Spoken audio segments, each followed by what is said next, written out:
city or entire region may be endangered by a lethal agent. If conditions at your location make this a possibility,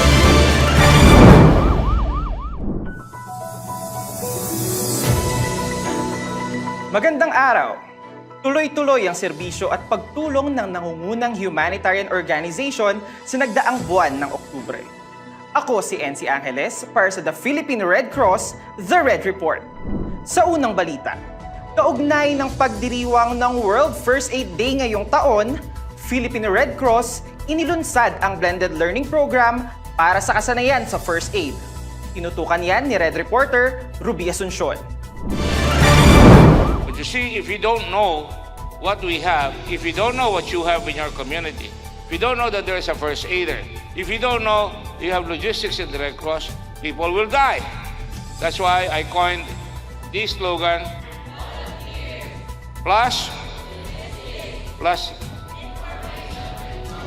equals a Red Cross that's always. Sa layuning sumabay sa makabagong panahon gamit ang teknolohiya, ay formal na ilulunsad ng Philippine Red Cross sa pangunguna ni PRC Chairman and CEO Dick Gordon at PRC Safety Services ang Blended Learning Program on First Aid and Basic Life Support noong October 17. Hangarin ng PRC na maging accessible at epektibo ang pagsasanay ng first aid sa pamamagitan ng pagsasagawa ng digital at face-to-face learning methods. Ipinaalala naman ni PRC Secretary General Dr. Gwen Pang ang kahalagahan ng kaalaman sa pagsasagawa ng first aid upang makasalba ng buhay. In the Philippine Red Cross today, we have trained around 841,900 individuals from 2017 to 2023. Everyone has the capacity to save lives. You do not need to be a superhero to really save lives. You just learn how to provide first aid and you can be a hero. Bilang isa sa mga unang organisasyon na naglunsad nito sa bansa, nagbibigay ang PRC ng iba't ibang abot-kayang training programs sa publiko. Sa mga nais mag-avail ng mga nasabing training courses, mag-email lang o tumawag sa mga numerong ito. Para sa The Red Report, ako si Ruby Asuncion. Salamat, Ruby! Sa susunod na balita, 12 PRC scholars bumisita sa PRC. Ulat mula kay Red Reporter JP Lagado. Depending on you, we can have more doctors, we can have more nurses. And depending on what you've done, I have a whole highway, not of accomplishments, but of interventions to help life become a little better for our people. Nag-courtesy visit kay PRC Chairman and CEO Dick Gordon noong October 23 ang 12 PRC scholars mula sa UP College of Medicine. Sa kasalukuyan, ang PRC ang may pinakamalaking scholarship program sa buong UP College of Medicine na planong palawigin pa sa mga susunod na taon. With your talent, your skill, your experiences, use us as your platform for your humanitarian pursuit in service to humanity. Nung araw may scholarship kami, for nurses. So we're very happy that Chairman Gordon continued this. He wants to expand this. He would like to continue this and sustain this. I really would like to say thank you to the Philippine Red Cross for your generous scholarship for our 12 scholars. Ako ay maasa ng ating mga scholar. Pagka-graduate nila ay magsisilbi sa ating mga kababayan kasama ang Philippine Red Cross. Edukasyon para sa lahat. Yan ang isa sa mga prioridad ng Philippine Red Cross. Ako, si JP Lagado, para sa The Philippine Red Cross, The Red Report. Magbabalik ang The Red Report. at your location make this a possibility.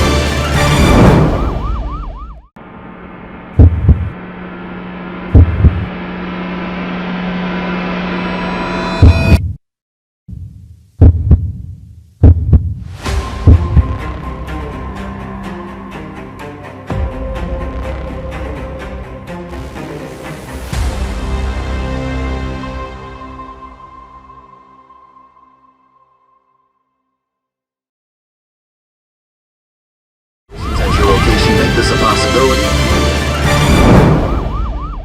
Nagbabalik ang The Red Report. Sa ibang balita, PRC QC Chapter nagdiwang ng 75th anniversary. Detalye, ihahatid ni RCY volunteer mula sa QC Chapter, Daniel Litada. Sa temang Epitome of Service Stronger in Red, ay pinagdiwang ang 75th anniversary ng PRC Quezon City Chapter noong October 25 sa Novotel, Manila.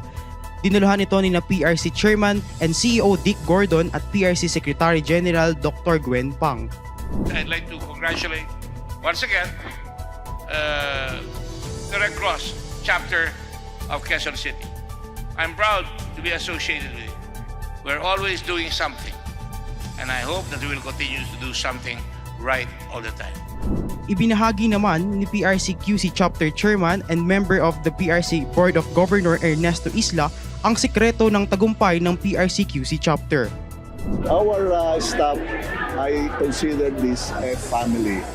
My board really cooperated with us. We will still continue whatever we are doing, helping the vulnerable with the dictum of the 7 fundamentals of the Philippine Red Cross.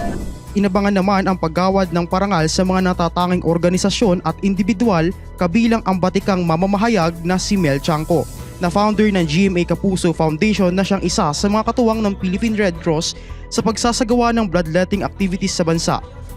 Pinatingkad din ng gabi ng mga awiting pamasko na handog ng sikat ng mga awit na si Jose Marichan.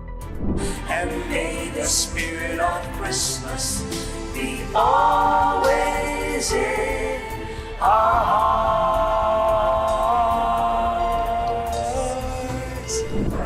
Mula sa PRC QC Chapter, Daniel Litada.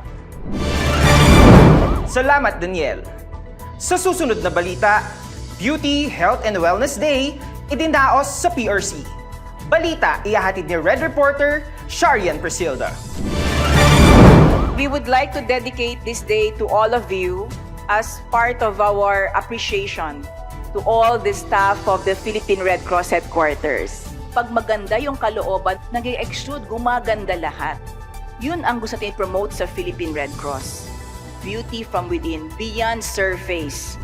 Upang bigyan ng pagpapahalaga ang PRC employees sa kanilang dedikasyon sa tungkulin, ay idinaos ang Beauty, Health and Wellness Day sa pangunguna ni PRC Secretary General Dr. Gwen Pang noong October 27.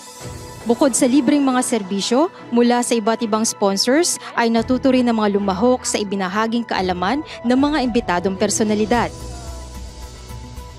Tuturuan natin kung paano mag-save pag mag-budget at hindi mapariwara. Oo, yung pinaghirapang pera. Labis namang ikinatuwa ng PRC staff and volunteers ang BHW Day. Happy ako kasi nagkaroon tayo ng self-love, nagkaroon tayo ng araw para sa sarili natin. Bilang volunteer po, malaking bagay po sa amin to. Salamat po sa pagbibigay niya ng pagpapahalaga sa amin. Nagbabalita para sa The Red Report, ako si Sharian Presilda. Salamat, Sharian. Sa susunod na balita, naging operasyon ng PRC noong barangay at SK elections, matagumpay. Detalye mula kay Red Reporter, James Cainia. Sa nagdaang barangay at SK elections, ay naging matagumpay ang operasyon ng Philippine Red Cross simula October 30 hanggang 31 sa buong bansa. Ayon sa PRC Operation Center, 3,996 na individual ang naserbisyohan ng Philippine Red Cross. Narito ang kabuuang detalye ng nasabing operasyon.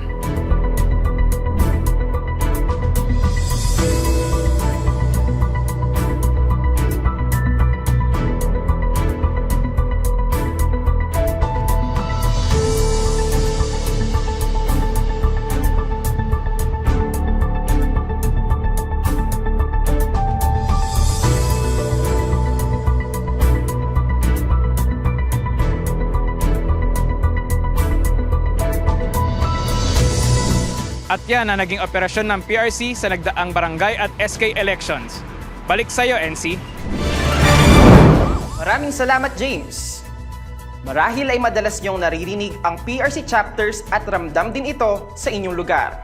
Ngunit alam niyo ba kung ilan ang bilang ng PRC chapters sa buong bansa? Tara at magbilang tayo dito sa Numero.